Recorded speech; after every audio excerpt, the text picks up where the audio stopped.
Right now, somewhere in America, a 19-year-old is sitting in a parking lot, phone in hand, watching a number twitch up and down like a heartbeat monitor. He's not buying anything. He's not texting anyone.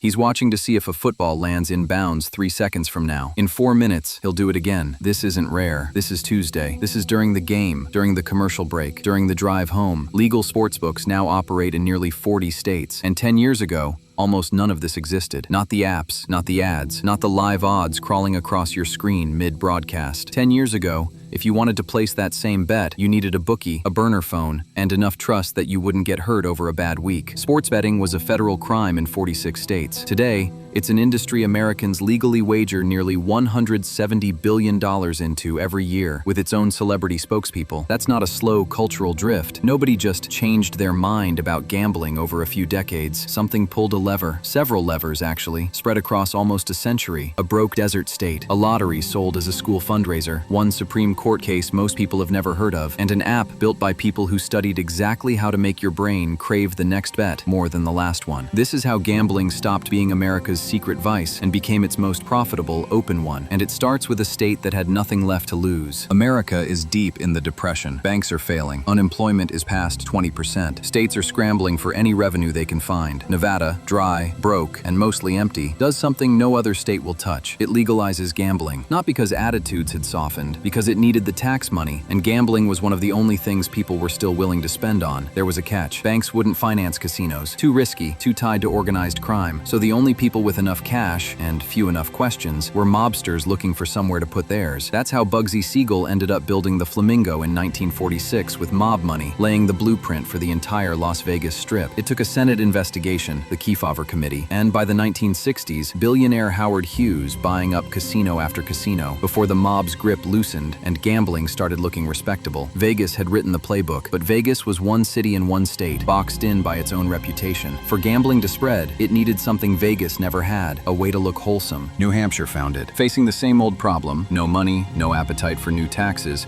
the state launched the first modern American lottery. It didn't sell it as gambling, it sold it as funding for schools. The logic was brutal in its simplicity. Nobody campaigns on more gambling, but everyone supports funding education. The product never changed. Same tickets, same odds as any casino game, only the story around it changed. It worked. Within 20 years, states across the country copied it, each wrapping the same pitch in a different bow. Roads, veterans, parks, classrooms. What most of those campaigns left out is that research on lottery spending has repeatedly found lower-income households spend a larger share of their income on tickets than wealthier ones do. The moral objection to gambling hadn't disappeared. It had been outmarketed. By 1992, lotteries were everywhere, but sports betting was still treated as different. That year, Congress passed PASPA, banning sports betting in every state except Nevada, with narrow carve-outs for a few existing state lotteries in Delaware, Oregon, and Montana. For the next 26 years, there was exactly one place in the country to legally bet on a game. Then Atlantic City started dying. Casino revenue was collapsing,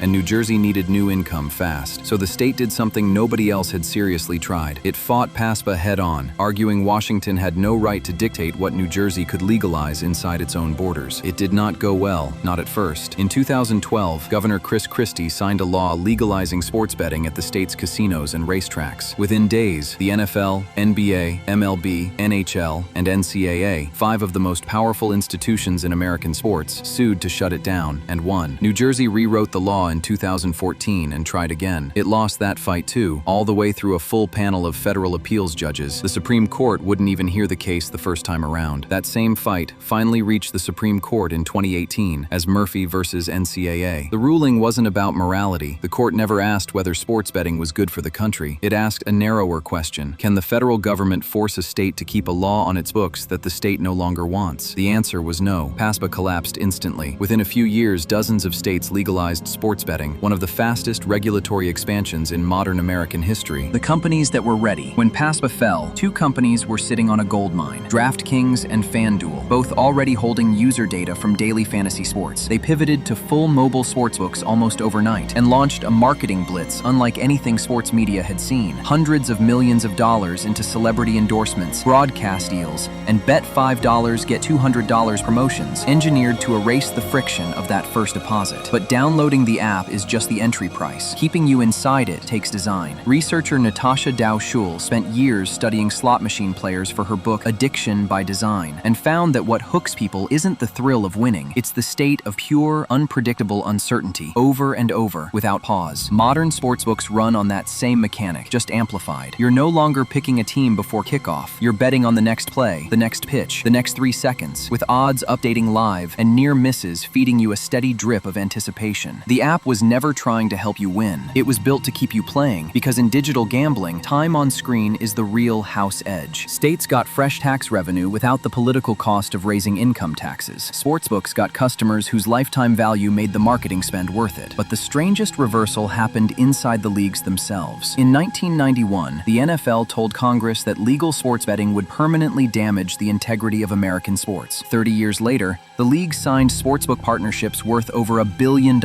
odds now built directly into broadcasts, team apps, and stadium signage. Broadcasters got new ad revenue, leagues got data licensing fees, sportsbooks got a steady pipeline of bettors. Every major institution involved made more money the more people bet. No conspiracy required, just aligned incentives, all pointing the same direction. But that alignment has a cost, and it isn't paid at the top. The National Council on Problem Gambling and multiple state agencies have tracked sharp increases in calls to gambling helplines since legal sports betting launched. Access alone doesn't create addiction, but researchers have consistently found that when the friction to gamble disappears, gambling-related harm tends to rise with it. Behind those numbers are ordinary lives, stories that show up again and again in local news, a bet placed during a promotion, a few losses that turn into late-night live wagers, then credit card debt, missed bills, money that was supposed to cover groceries, not in a casino across town, on the same phone used for everything else, one tap at a time. Every successful gambling company depends on customers who keep playing. That's the business model. For most people, it's just entertainment. For a smaller share, it's the beginning of something that costs far more than they bet. Back to the parking lot. That 19-year-old,